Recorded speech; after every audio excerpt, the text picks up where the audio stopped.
You're listening to the PT Profit Podcast, episode number 266.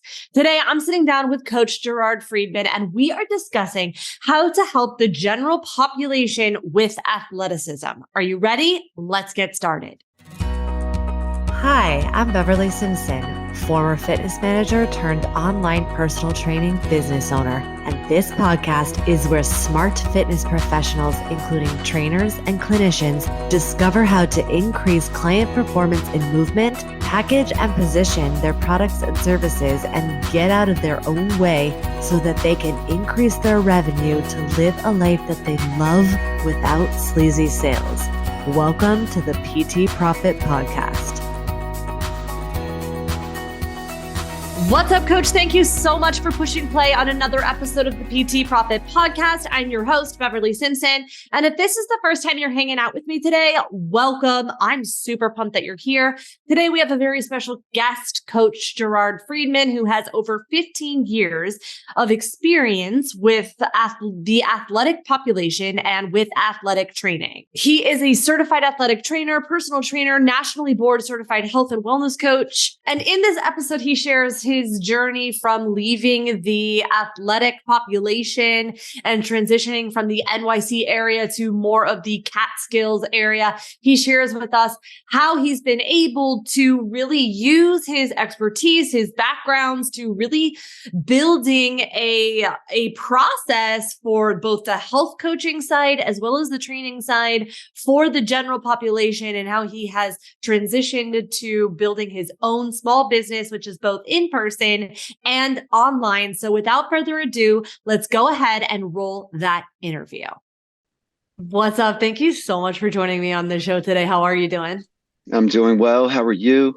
I'm so good. Today's going to be such an awesome conversation. So I just really am so excited to dive in. So for those of you who have not been introduced to the pleasure of your work, can you please share with us a little bit about who you are, who you serve, and how you got there? Yeah, absolutely. My name is Gerard Friedman. I am a certified athletic trainer. I am also a personal trainer and a nationally board certified health and wellness coach. I spent my career as an athletic trainer, a full-time athletic trainer, working at the high school level. So close to 15 years working in youth sports. And athletic trainers, our primary job is to help athletes who are injured and manage the injury, rehabilitate the injury, and get that athlete back onto the field as soon as we can. A big part of that job for me was also the prevention of injury aspect, and being prepared for sport, I think, is one of the best prevention tools there. So I also worked with the healthy athletes that weren't injured in the weight room preseason, preparing to play.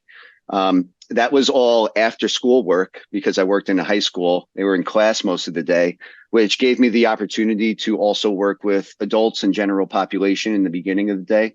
That's where personal training and health coaching came in for me.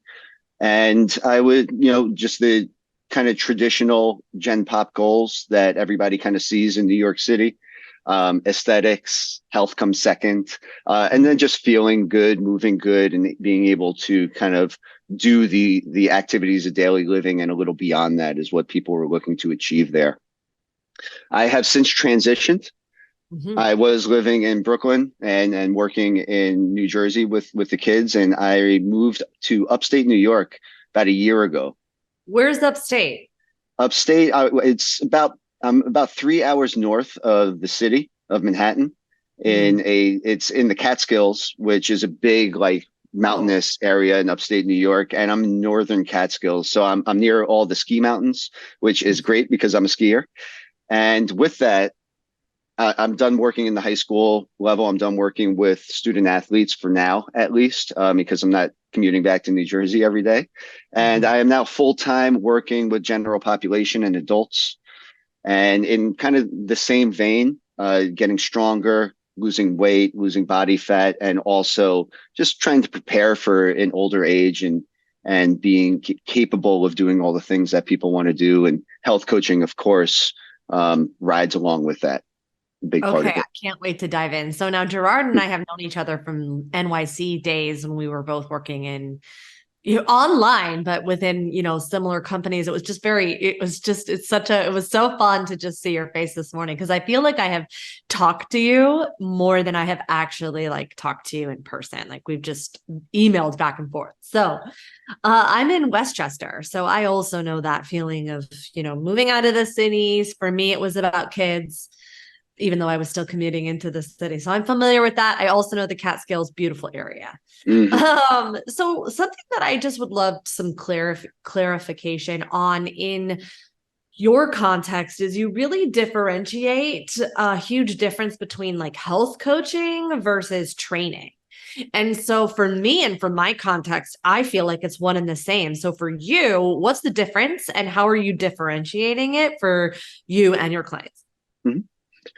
So training is obviously very much the physical aspect of things. People look for a trainer and start working out and exercising to accomplish usually, aesthetic related goals.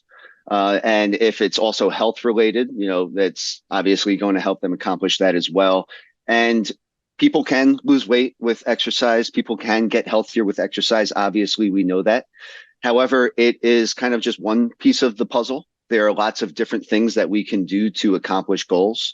And usually speaking, exercise alone is only going to get you so far. Mhm. And we need to incorporate other things outside of the gym that are going to kind of align with what your goals are and help you achieve that. And that's where health coaching comes in. I do agree that they kind of live together. Mhm. However, not everybody is necessarily interested in making healthy lifestyle changes, developing new habits that are going to align. They kind of see exercise as the thing that they're willing to do right now. And sometimes you can only do one thing. You can only start one thing, and adding too many things can be a little overwhelming. Um, when people are not necessarily, we can take weight loss as an example. Sometimes when people start working out, you actually see the scale go up. Things Mhm. change a little bit in terms of appetite and how much you're eating. And with health coaching, we really look to focus on some of the habits people have outside of the gym in their normal day to day, things that don't necessarily align with their goals, and look to kind of reverse those, see what changes people are willing to make, and then develop the goals that they need, and then the habits that are going to align with those goals. And then the final bit is the how.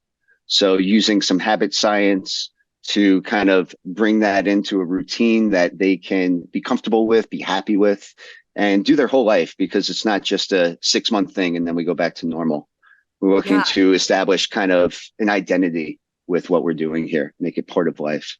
Yeah. So what's interesting to me is that you said that, in your training component or when people come to you for training, they're really looking and pursuing aesthetic goals, for the majority of the time. And so I'm curious, I know that training is a component to that, but so is food and so is nutrition. So how do you navigate whether or not where the food conversation comes in when you have someone with an aesthetic goal and here to train versus, health coaching? So for me, that's an example of something that I would think is potentially a blurred line. So I'm curious for you how you navigate that. We just try to be upfront and transparent. Tell them that, obviously exercise is important and it is one of the pieces to the puzzle, but it isn't the only one. And you can't necessarily outwork a bad diet per se. With that, I ask what habits are, and kind of what people's, typical day to day looks like. Mhm. And if they want to make some changes along those lines, because not everybody does. And I don't want to force anything on people. I like to give people some more autonomy and let them come to their own decisions.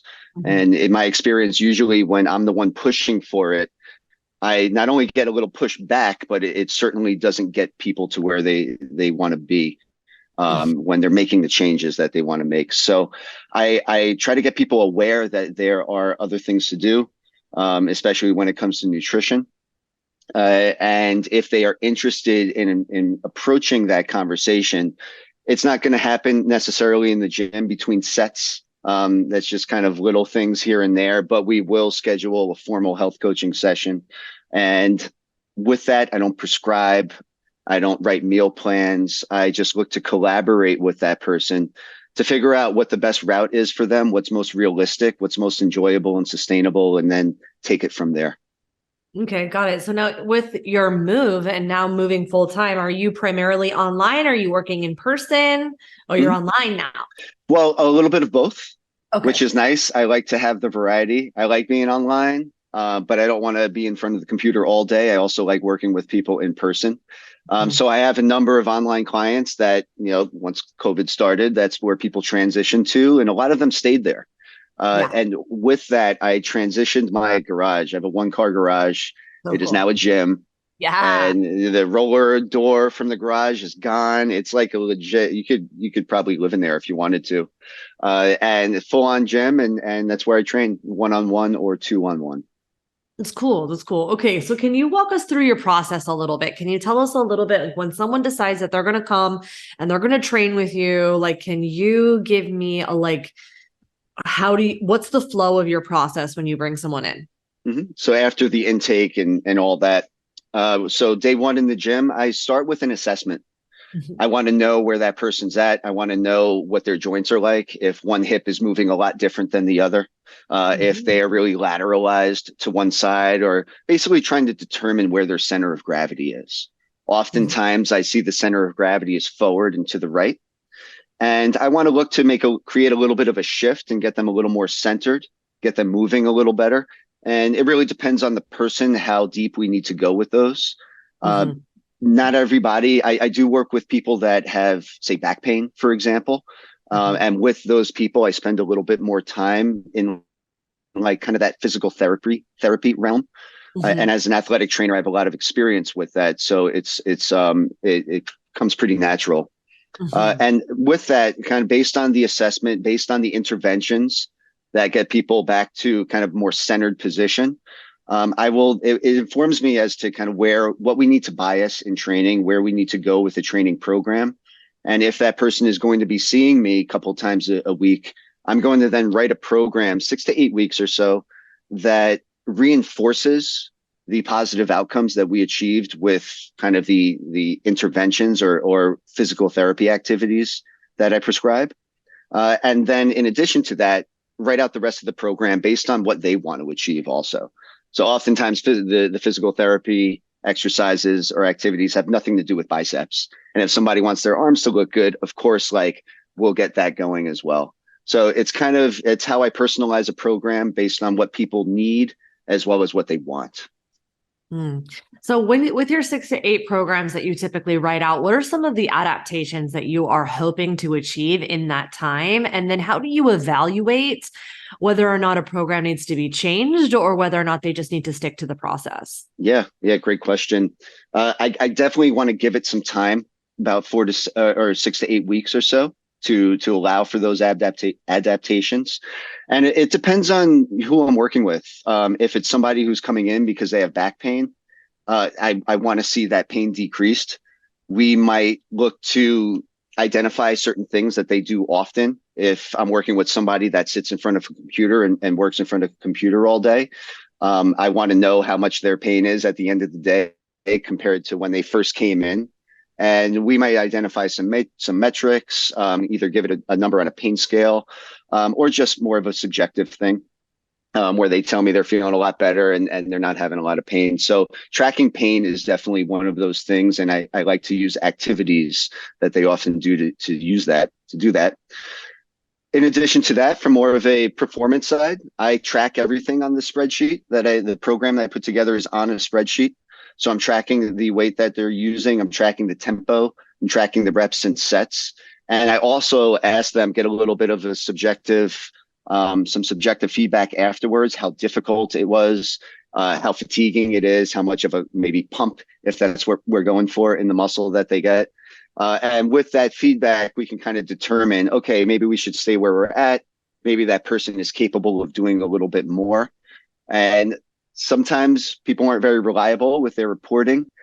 So I can kind of see based on just kind of the naked eye where somebody's at. If somebody is really struggling towards the end, it's going to be pretty obvious. If they say it's really hard, but they're doing it quickly with good form and they seem pretty efficient, I know that we can probably push a little bit harder. And towards the end of that 6 to 8 weeks, I can compare week 1 to week 8 and see the difference in people's performance. And them being able to see that also is very motivating and allows them to kind of want to push further and continue. Now, how often are you having them report in? It depends on the person. Most people train about 2 days a week, and I hope to, and I give them something and hope for that they do it on their own as well at home. But with tracking, I just look at it every week, and we take one big look at it together at the end of the session. And it's not a big sit down thing. It's while they're on the bike warming up, I'll kind of show them the spreadsheet and point out this and this and that and that, and where we might want to improve, where there's some room for growth, and where maybe we need to stay the same and allow things to get a little easier before we progress. And usually people agree, it's pretty straightforward, pretty easy to represent and see. And most times, people are going to say, yeah, like that's hard enough. I don't need to progress from there. Yeah, love it. Okay. And so now what I'm sensing and what I hear from your answers is that you have a very high comfort level when it comes to talking about pain and measuring through pain. And so I'm curious, from your perspective, what brought you to that level of comfort? And what would you say to someone who is potentially a new trainer, a new coach who has to navigate pain? Where would you say that scope of practice line is? And how did you continue to push out your tolerance, for a lack of a better word, with comfort around pain? As an athletic trainer, my job was to deal with acute and chronic injuries. And I spent about 15 years in the field. So with that, it comes with comfort. It comes with competence and confidence. And I've seen a lot, from like the smallest little things to dislocated knees. So just that wide spectrum allows me to be a lot more comfortable dealing with this. And at this point in the gym, things aren't acute. They're not as traumatic. There's more of just like chronic pain here and there. So having it is a little bit of a blurry line between a personal trainer and dealing with pain. As an athletic trainer, I have the professional, capabilities of doing that, legally speaking. So as a personal trainer, there are some physical therapy models out there. I don't need to name any names, but I'm sure if you're in the business long enough, you know of a few that can provide a lot of direction when it comes to helping people with movement. And sometimes pain isn't movement related. As movement professionals, we have a bias here. And if somebody's coming in, you're going to assess their movement. If they have back pain, for example, and you assess trunk rotation and they have very little rotation to the right, but a lot to the left, you're just correcting movement there. If you can kind of get them back to a point where they have an equal amount of rotation each way, that could potentially improve their pain with rotation. So you don't necessarily need to look at it from a pain perspective. And I would instead look at it from a movement perspective. If you see some glaring asymmetries in movement, there are a lot of physical therapy systems that teach you how to correct that, for lack of a better word, and just get people moving a lot more symmetrically.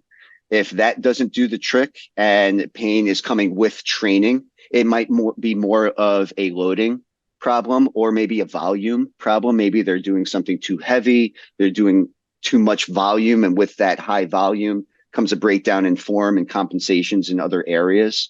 So it kind of depends where the pain is coming from.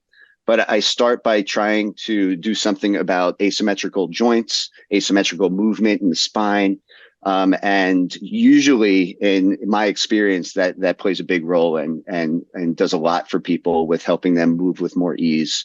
And then from there, you can write a training program to reinforce those changes.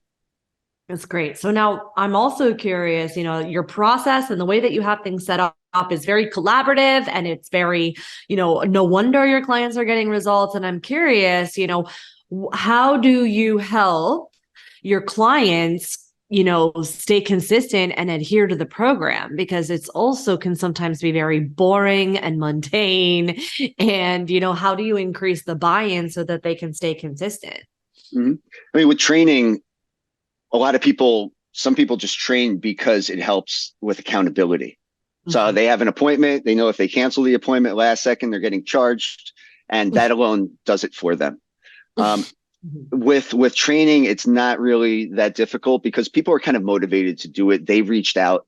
They're the ones spending money. They get the appointments. And I try to keep them consistent with their time slots, just kind of reoccurring time slots every Tuesday, Thursday at 9 o'clock, for example. That alone kind of develops a habit and helps to just maintain their consistency there. With health coaching, it's a different story. It's kind of out of my hands. They're on their own, doing their own thing related to just general activity throughout the day, getting more steps or changing their nutrition, things along those lines. So I am here if people need to reach out to me. However, I want people to develop some independence. And with that, we set goals and we try to use the habit system as much as we can, habit science, to help to create the routines and the perspectives that align with those goals. And it's not easy. It's not just like, oh, habit science, boom, done, no problem. People spend a lot of years, decades kind of developing habits, and just turning them around, changing them like that is not necessarily an easy thing. It takes time and it takes a lot of motivation. So kind of going down the line of motivation, determining why they want to do what they want to do, and just having them voice those things. Sometimes when you get something out of your head and you hear yourself say it, it's a little bit of a difference maker. And then, like I said, having a plan, an end goal, and reverse engineering that, knowing day by day what we want to do week by week, and just trying to incorporate some sort of reward along the line, starting usually extrinsically and eventually getting to the point where the reward is intrinsic and people are feeling rewarded for doing those activities. Okay. That's great. And much, much more energetically expensive, I feel like, in terms of helping someone stay consistent. Yeah. I mean, with habits, there's kind of a thread going where you can kind of just set it and forget it. Once you get the habit done, you don't have to think. It's just automatic. But especially when habits are new, less than a year old, there's always has to be some sort of cognitive oversight. There always has to be the thought in the head that, hey, I still need to go do this. The brain consumes the most energy out of any other organ. So yeah, it takes a lot of energy. It takes a lot of willpower. It can be exhausting. But like we said earlier, we don't want it to be overwhelming. Sometimes people have 3 different things they need to address, but right now we're just going to work on the most important, the most emotionally charging topic. So based on who that person is, based on what their experience is with changing habits and breaking and making new ones, it's going to vary a little bit, but ultimately habit science is really helpful, and goal setting is really what I look to use. But you're primarily doing the athletic training now, or the training component now, correct? Personal training, yes. Yeah, yes. The personal training. Yeah. Do you miss the health coaching? So I still health coach. I do health coach with some of the clients that I work with. Oftentimes they health coach later on if they see like, hey, yeah, I'm getting stronger. I have better endurance. I'm able to do things with more ease. My back doesn't hurt as much, but I haven't lost any weight.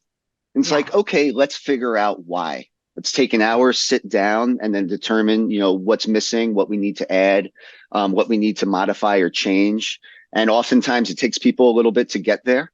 But if they see they're not really accomplishing what they want to accomplish, we can kind of take a seat and spend some time to figure that out.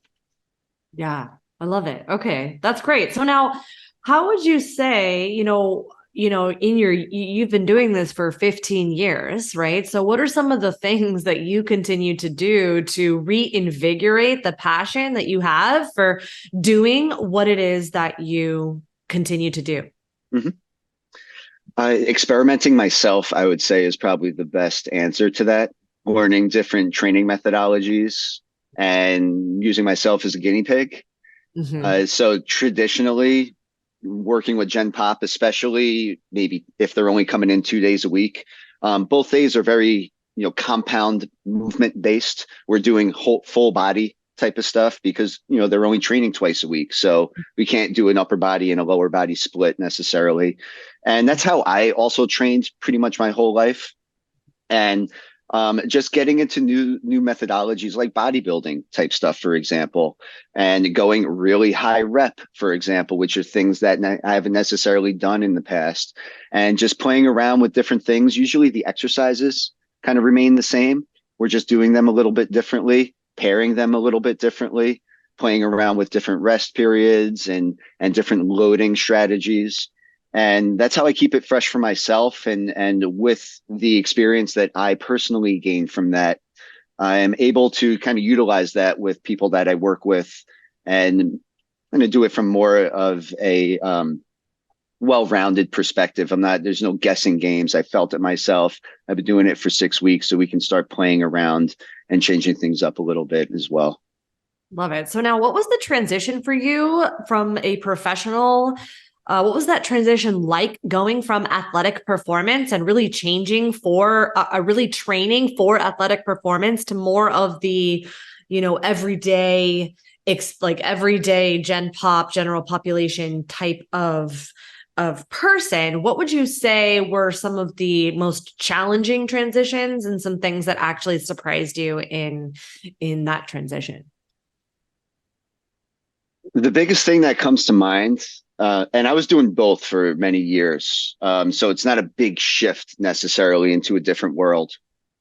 But the biggest thing that comes to mind, I think, is effort and intensity. Mm-hmm. Working with healthy athletes, football players were mostly the people that came to the gym. So working with a group of 20 kids that are in their teens, that have their coach standing right there watching them, they put forth a lot of energy. There's a lot of intensity. They kind of bring the fire to the training program. And it's also loud. There's music blaring. People are kind of talking smack. It's a fun environment. Right. It's the opposite of the classroom. And I like that. I want kids to get that variety. And it's a lot of fun coaching in that environment also. Very different than working with, some 60-year-old grandma, who is working out for the first time in 25 years.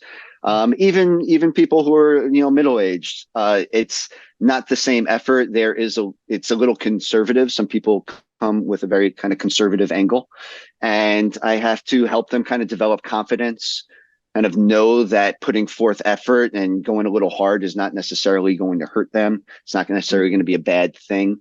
And just getting them to kind of come out of their shell, so to speak, and drop their barrier and just get a little looser and have a little more fun with it, and not be, I don't want to say stiff necessarily. People aren't necessarily stiff, theoretically.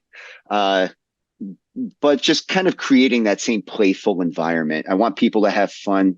If they're having fun and they're doing well, they're probably going to come back. And I also look to gear things towards what they do well already. So I want them to feel like they're being successful. If you get somebody new and you give them a bunch of stuff that they're not so good at, they're going to struggle and might not want to come back very often. With the kids, it didn't matter. They had to come back. If they wanted to be on the team. So I wasn't as nice. I worked on the things that we were really bad at and didn't necessarily, give them that confidence boost to make them walk out of the gym feeling like $1,000,000. We always ended with some fun stuff. Perspective was a part of that. Everybody had fun. But I'm a little more, quote unquote, nice to the clients I work with, and, give them workouts and things that they are going to be able to accomplish and do it well. So that's great. And you brought something up that I'm curious a little bit, that I want to dig into and dig into your perspective, is that the pressure of the fear of injury.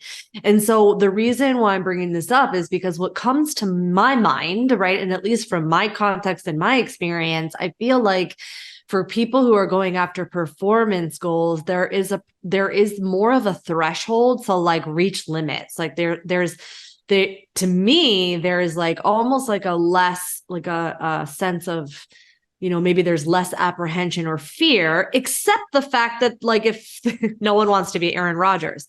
Okay, so I'm curious. I wouldn't mind being Aaron Rodgers. I'm just going to put that out there. Yeah, oh, I know. Oh my gosh. I know. No one It wants to seems play like he's 24 pretty minutes cool. of a Good game life. and then like bust out, right? No one wants to pay 24 minutes of a game and then like be out for a season, right? Sure, So of there's course. that kind of fear limit there, but there are still, I think, and this is just my opinion, speculating, more of a propensity to, or like sense of it's okay if I get hurt versus a grandma who's like, no, if I get hurt, like there's more fear here, right? So I'm kind of curious your perspective on how you navigate that, and I'll give you like a perfect example. Like I got hurt myself yesterday. I'm like, my back is like dying, but I'm okay. I'm going to be fine. And I have more of a mentality of like, oh, well, this is just normal. It's just par for the course and I'll be fine in a week. Right. So I'm curious how this goes, how you navigate this for your clients and how you help, their sense of safety. If you've been on a ski slope, the most reckless people on the ski slope are the younger ones, the teenagers. So I think part of working with youth sports is that they haven't developed that sense of danger yet in their brain. They're more willing to take risks. They're more willing to just put it all out there. And you can see it on the ski slopes also. Kids are just more reckless. They're more willing to kind of risk themselves, which is great to a certain degree. So that kind of comes out in the weight room when working with kids. And also the fact that they're working out with 19 other teammates that are all trying to work hard. They're kind of feeding off of each other and are willing to push themselves a little bit more because of that. The environment breeds kind of that perspective. And I obviously don't get it to the point if somebody is just not doing something well and is really poor form. I'm probably going to change something about what it is they're doing. When it comes to teens, they probably just have too much weight on the bar. Everybody's just trying to go up and weight, up and weight, up and weight. And I usually had to dial them back in order to get some better quality from what they're doing. With adults, if you've been working with Gen Pop for a while, you're going to see that most people, even if they don't come in with like some sort of chronic injury, they have some sort of ache and pain that they deal with, whether it's significant or not. Like most people have something. So the fact that they're dealing with something, it's always kind of in the back of their mind. They don't want to make it worse. They probably had a significant flare up at some point that they never want to go back to. So that can kind of breed that conservative perspective, that conservative outlook.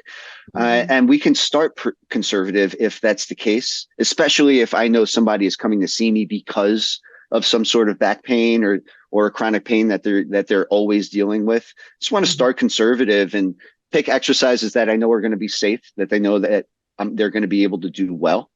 With that, they start proving to themselves like, oh, all right, I did that. My back doesn't hurt. My quads are super smoked. I can see that was the goal of the exercise and I don't have pain with it.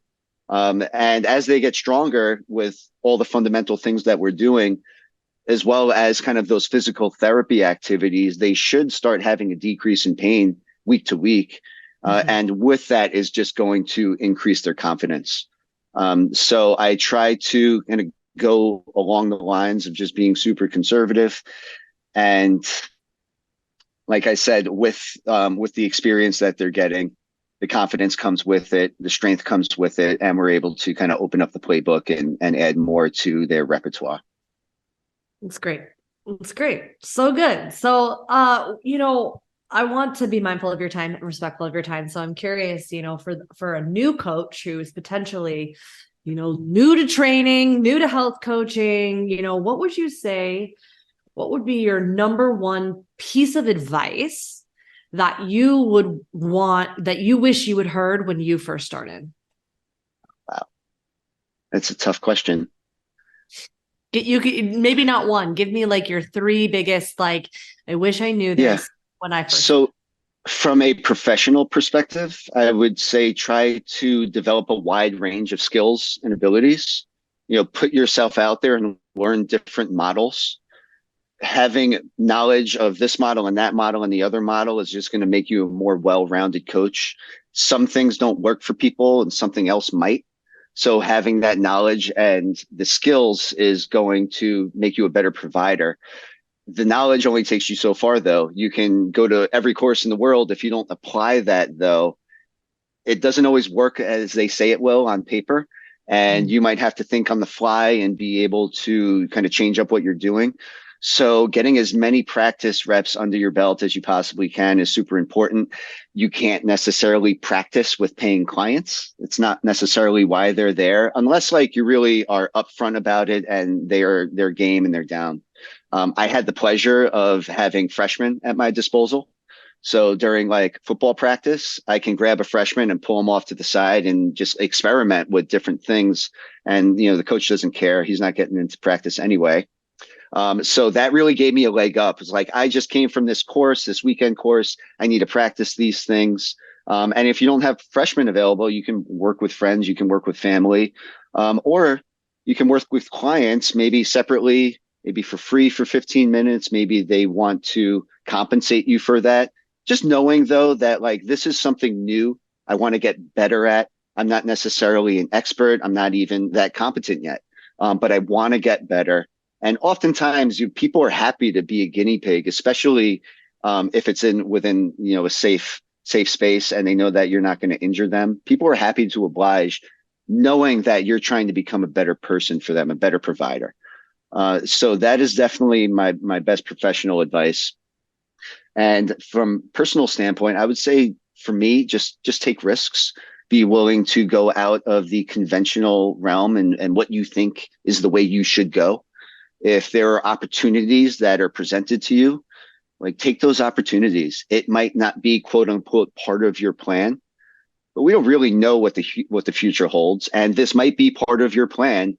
And if you stop it and you put blockage up, you might be taking away from a really good opportunity and experience that you otherwise might not have had.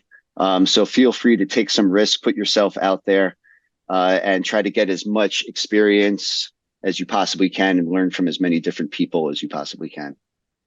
So good. And staying open-minded, right? I think that's these things I wish I could go back is I recognize it in myself and also like in other professionals is that the more dogmatic people tend to become is a sign of their novice, and it's okay to be new. Yeah. But and we've all had it.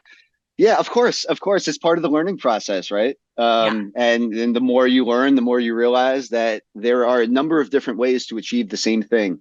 And you have to pick the one that best resonates with that person. And just be like, I would say kind of the last thing is just trying to develop as much self-awareness as you possibly can. Yeah. That way you can see what your biases are. You can see when you're going down a path that you want to kind of fit somebody, trying to fit a square into a circle. We want to be aware of what our biases are, how those biases are reflected in our behavior.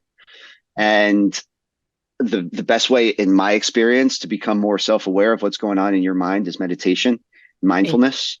It's like the superpower that is the superpower. My gosh. So like if coaches can get into that from an early stage, especially when you're younger, and just stick with basic general mindfulness thing. It doesn't have to be spiritual or anything like that. Just basic mindfulness. It really goes a long way to making you a better professional as well as just a better person. Yes. So good. Okay. So for those of you who want to hang out with you, Gerard, where should I send them? What are some of the best places? Where should I send them? Sure. My website is bellhousefitness.com. I sometimes write blog posts, not that often, but when I do write them, they're pretty good. And I am also on Instagram at bellhouse_fitness_. Love it. And I'll make sure that I put all of that in the show notes. And thank you so much for pouring into me and to us today. I really appreciate it. Yeah, thank you.